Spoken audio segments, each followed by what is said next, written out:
So in Florida today, in Sanford, Florida today, a judge has revoked the bail of George Zimmerman in the Trayvon Martin case. It turns out that Zimmerman had more money than he let the court know he had. He also had an additional passport. He just misled the court at every turn, it seems. And here's an ABC News report.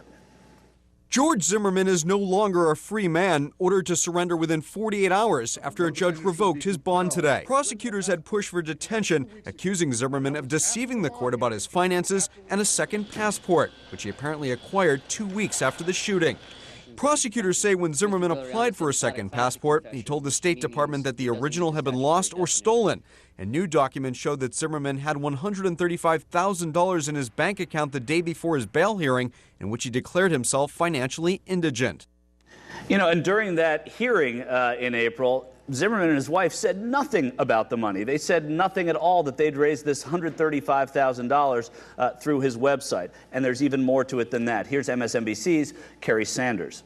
And so his wife was talking about having very few assets and that they were having to wait to get some money from second mortgages from not only his parents but also his grandparents, when in reality the judge now says he had access to this money, and the prosecutor says there's even a recorded conversation where George Zimmerman in jail is talking to his wife in some sort of coded language about that money. Wow. So I mean, this case gets even more and more interesting. It's really unbelievable. A big part of the hearing today, though, focused on Zimmerman's wife and obviously the conversations they were having in that coded language. And Zimmerman's attorney, you'll be shocked to know, said it was all a misunderstanding. I, quite frankly, from the state position, will flat out call it what it is. The defendant's wife lied to this court.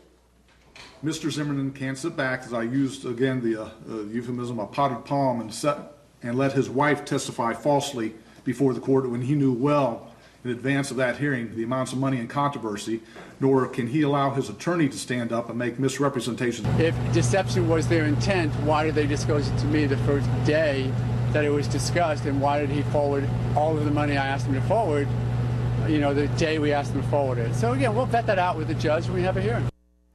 You know, and O'Mara said, of course, yes, there was a second passport, put all the blame on himself. It doesn't matter if it all goes on him. All the blame on himself for not telling anybody about the second passport. Well, we need help breaking this down, and we're going to go to Global Grind. Michael Skolnick of Global Grind. Michael, thanks for being with us. You know, you've had a relationship with the Martin family in the past. You've been an advocate for him. You were a big part of the Million Hoodie March. What now becomes of this case, now that we know a little bit more about the kind of person that George Zimmerman may be? Well, I think this case just took a bizarre turn to the left. I think the big issue here is the credibility of Mr. Zimmerman. All we have is his statements to the police and his conversation with the police at the police station of what happened that night. Trayvon is not with us, so we don't know from his perspective what happened. And now we know he lied. We proved in court today that he lied and that his wife lied. So now as we move forward, a big question for this case is does he have any credibility left? And when he takes the stand or does not take the stand during the trial, will the jury believe him? You know, I'm going to invite our own Ben Mankiewicz here from the Young Turks. Ben, the whole idea that that Zimmerman did this and sort of, I guess, impeached himself a little bit as a defendant, does that mean that he just goes back to jail now and bail will be lifted? No, I would imagine what would happen. I'm not a lawyer, but what would happen here is you'd have another bail hearing. I mean, he's entitled to another bail hearing, and in our eagerness to sort of understand this case and the fascination that we understandably have with this case, he hasn't been convicted of anything. People who haven't been convicted of anything have a right not to be in prison, and so he needs another bail hearing. If it turns out he has more money, he's going to have a higher bail to pay, a higher bond to post, and that seems to me to be the right way to go here. Michael Skolnick, you know, in talking with the Martin family as you have, do you feel like they're just being strung along here at this point? I mean, I want you to listen to their lawyer talk about what their reaction to this was. This is Benjamin Crump. Trayvon's mother and father have always maintained that the killer of their unarmed son should remain in custody until they have the trial. If the shoe was on the other foot, that Trayvon Martin would have been put in jail on day one.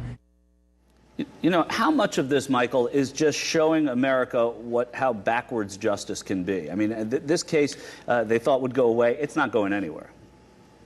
No, it's not going anywhere. I actually just spoke to Trayvon's mother and Trayvon's brother just 5 minutes ago. Oh, really? They're holding up, and they're holding strong. But what's amazing about this family is that through every step of the way, they've shown their dignity, and they've kept their dignity. They have behaved in such an incredible manner. All they want is justice for their son. So now to see a courtroom where we saw only a month ago a family lie, just flat out lie about how much money, and now there's a recorded conversation where the wife and George are talking in code about how much money they have in the bank account or where the passports are kept. This is a bad moment for George and his defense, and all we can hope for is that justice is served in due time. You know, I think what's potentially most damaging to George Zimmerman here is the second passport rather than the more money. Lying to the court, always a dangerous tack to take, and any judges tend to take that personally. But the second passport and a coded conversation, if it related to that, that suggests some degree of a risk of flight. That's what the court objects to and fears the most. That would be the most compelling reason to lock him up until trial.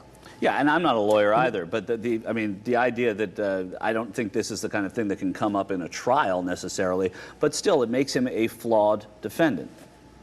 Michael? Well, this absolutely will come up in trial because the testimony at the first bond hearing is on record. So if they bring the wife again to, and those conversations are recorded and they are state evidence. So I would assume that the state prosecutor will bring this up in trial to damage his credibility. And you just spoke with Trayvon's mom and brother, and what are they going to have a public role going forward as this moves to trial, or are they going to try and get back to the lives that they were leading beforehand? I think they will continue to speak out and speak up. They don't want this to happen to anyone else's child across this country. We know that we have 25 stand your ground type laws in 25 different states across this country.